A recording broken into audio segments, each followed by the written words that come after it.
Welcome to study pieces channel. सभी दोस्तों को नमस्कार। चलिए हम बीपीएससी के लिए जो न्यूज़ वगैरह है, इम्पोर्टेंट न्यूज़, उसको डिस्कस करते हैं। ठीक है, तो इससे भी देखिए अभी कि आप न्यूज़पेपर को कैसे हम लोग पढ़ते हैं। ठीक है, कौन कौन सी इंपॉर्टेंट चीज़ें हैं उसको देखना है। तो चलिए आज की डिस्कशन स्टार्ट करते हैं। 2-3 टॉपिक लिए हैं, जैसे कि सुबह में पर्यटकों के आगमन को आसान बनाने पर मंथन आज से, कि मंथन आज से होगा, जैसे पर्यटन बढ़ाने के लिए 2 दिन पहले की न्यूज़ है ये।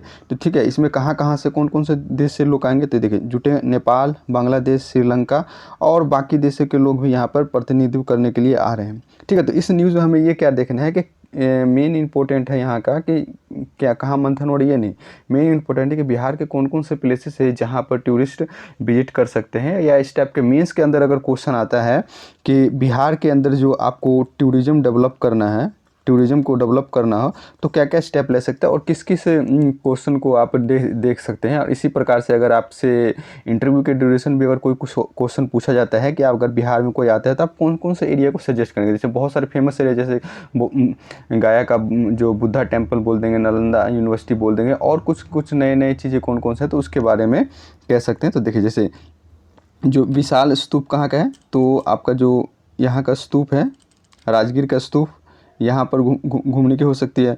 घोड़ा कटोरा राजगीर के एक झील है, वहाँ का है। अशोक स्तंभ वैशाली का, नालंदा का प्राचीन विश्वविद्यालय, विक्रमशिला यूनिवर्सिटी, जैन मंदिर कुंडलपुर, जल मंदिर पावापुरी, मनेर शरीफ नालंदा, तख्त श्री हरमिंदर साहिब पटना साहिब जो पटना के पास है, गोलघर, देव सूर्य मंदिर, शेरशाह का मकबरा सासाराम, सुजाता का स्तूप गया, केसरिया स्तूप पश्चिम चंपारण, मंदार पर्वत जो कहाँ पर है, ये मंदार पर्वत जो है आपका बांका के अंदर है। तो ये सारी चीज़ें जो है टूरिस्ट प्लेस के रूप में हम लोग इसको डेवलप कर सकते हैं। या यहाँ पर टूरिस्ट प्लेस ऑलरेडी डेवलप है। ठीक है, तो बिहार के इसमें क्या कहा गया है और क्या क्या न्यूज़ है इसके अंदर। तो बिहार में पर्यटन स्थलों पर होगी ब्रांडिंग, टूर ऑपरेटर भी मिलेंगे, कि यहाँ पर जो इसकी ब्रांडिंग की जाएगी, अलग से पहचान बनाई जाएगी, और टूर जो ऑपरेटर वगैरह होते हैं इनको हेल्प करने के लिए टूर गाइड जो करेंगे ये भी यहाँ पे रहेंगे। ठीक है, यहाँ पर और जो फॉरेन तो आ गया, बांग्लादेश, श्रीलंका, इन सब जगह से, लेकिन भारत में जो आएंगे, भारत से यानी डोमेस्टिक के कहाँ कहाँ से, उत्तर प्रदेश, पंजाब, गुजरात, तमिलनाडु, हरियाणा, छत्तीसगढ़,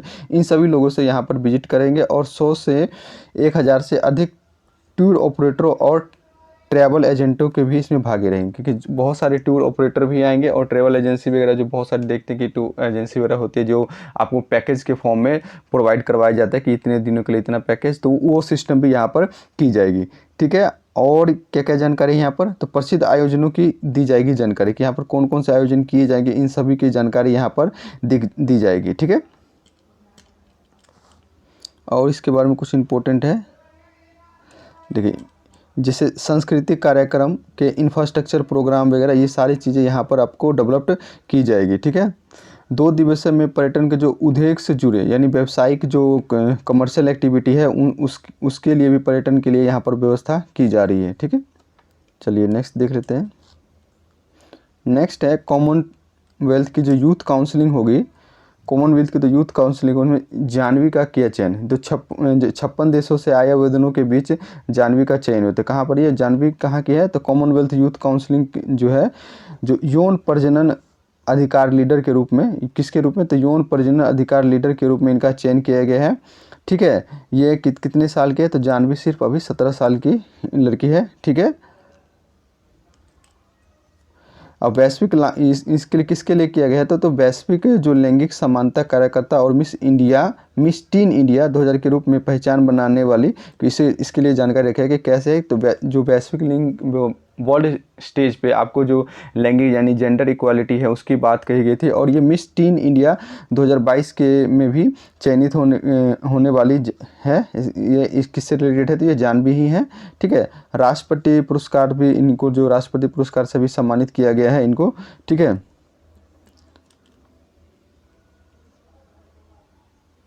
और यहाँ जो है जो अब देखिए यहाँ पे एक क्वेश्चन आ जाएगा कि कॉमनवेल्थ यूथ काउंसिलिंग का मुख्यालय कहाँ पर है, तो लंदन में। कहाँ पे कॉमनवेल्थ यूथ काउंसिल का मुख्यालय कहाँ पर है, तो लंदन में। कहाँ पर है, लंदन में। ठीक है, और क्या देख लेते हैं इसमें इम्पोर्टेंट है।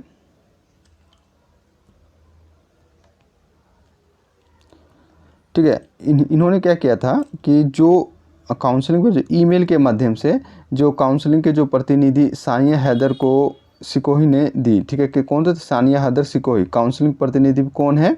तो सानिया हैदर सिकोही। ठीक है, चलिए नेक्स्ट कोर्स टॉपिक की तरफ चलते हैं। अब इसमें बताया गया है कि बिहार में जो आपका जो मजदूर जो खेती करने वाले मजदूर की संख्या कितनी है। तो ये गवर्नमेंट का जो है, केंद्र सरकार का जो एक श्रम पोर्टल है, उसके ऊपर लगभग 2.8 करोड़ मजदूरों ने यहाँ पर अपना रजिस्ट्रेशन करवाया है, यानी निबंधन करवाया है। तो 2 करोड़ 4 लाख, ठीक है, इतने जो कार्य से है वसुधा केंद्र से संबंधित है। ठीक है, और 83,36,302 नए पोर्टल पर खुद से करवाया है निबंधन। ठीक है, तो ये सारी चीज़ें, तो इसमें क्या कहते हैं, वर्कर की जो अनऑर्गेनाइज सेक्टर में जो वर्कर है इंडिया की, उसका ये डाटा है। सॉरी, इंडिया नहीं, बिहार के अंदर जो है उसके ऊपर ये डाटा है। तो ये आपके मेंस प्लस पीटी इंटरव्यू तीनों के लिए इंपॉर्टेंट डाटा है कि अगर क्वेश्चन पूछ लिया जाए कि अनऑर्गेनाइज सेक्टर की क्या स्टेटस है बिहार के अंदरों का, क्या कहाँ पर क्या है, तो ये न्यूज़ आपके लिए बहुत इंपॉर्टेंट हो जाएगा। तो देखिए इसमें से कुछ इंपॉर्टेंट चीज़ों को हम लोग देख लेते हैं। जैसे इसमें कहा गया है कि बिहार में असंगठित यानी अनऑर्गेनाइज सेक्टर में काम करने वाले कामगारों की संख्या 2 करोड़ 88 लाख से अधिक है। इसमें से 1 करोड़ 42 लाख से अधिक कामगार खेती से जुड़े हैं। तो किससे जुड़े हैं? तो खेती से जुड़े हैं लगभग 1 करोड़। उसके बाद है, इसके बाद जो 42,49,000 मजदूर है घरेलू क्षेत्र में कार्य करने वाले, डोमेस्टिक वर्क में काम करते हैं। निर्माण क्षेत्र में यानी कंस्ट्रक्शन क्षेत्र में 28,40,000 लोग काम करते हैं। कपड़ा उद्योग में 16 लाख लोग काम करते हैं। तो और बाकी कामगार जो है की संख्या 10 लाख है, जो किन किन छोटे छोटे इकाइयों के अंदर काम करते हैं। केंद्र सरकार की ई श्रम पोर्टल पर हुए निबंधन में इसका खुलासा हुआ है। कामगार निबंधनों के मतलब बिहार देश में दूसरे पावदान पर है। तो सबसे ज़्यादा निबंधन कौन से देश के, कौन से स्टेट का हुआ है? तो इस अगर निबंधन के बाद के श्रम पोर्टल पर सबसे ज़्यादा किसका है? तो दूसरे नंबर पर बिहार है। तो पहले नंबर पर कौन है? तो उत्तर प्रदेश की है पहले नंबर पे। ठीक है, सबसे ज़्यादा जो श्रम पोर्टल है वही उत्तर प्रदेश पे ही लोगों ने रजिस्टर किया, और हो भी सकता बेसिकली भी है क्योंकि वहाँ की जनसंख्या जो है बिहार की जनसंख्या से लगभग काफ़ी है, और इंडिया की सबसे लार्जेस्ट जो स्टेट है उत्तर प्रदेश है, तो वहाँ पर जेन्युइन है कि वहाँ पर ज़्यादा होंगे।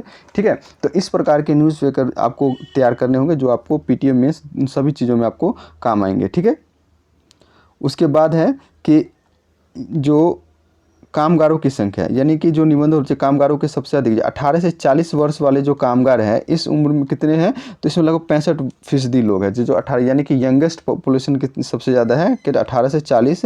इसीलिए बिहार को जो कहते हैं एक यूथ स्टेट के नाम से भी कभी कभी कहा जाता है। तो कितने हैं? लगभग 65.22% है। वहीं 40 से 50 साल के बीच कामगारों की संख्या 20% है, और जबकि 50 साल से अधिक उम्र वाले कामगारों की संख्या सिर्फ 12% है। ठीक है, राज्य में कुल 1 करोड़ 71 लाख से अधिक महिला कारीगर भी है। कितना है? 1 करोड़ 71 लाख से अधिक महिला कारीगर भी है, जो 56% है, जबकि पुरुष कामगारों की संख्या 43% ही है। देख रहे हैं, डोमेस्टिक, ये बहुत इंपॉर्टेंट, डोमेस्टिक वर्कर में अगर देखिएगा तो 56.6% जो वुमेन है अनऑर्गेनाइज सेक्टर में, और जबकि अनऑर्गेनाइज सेक्टर में पुरुषों की संख्या कम है।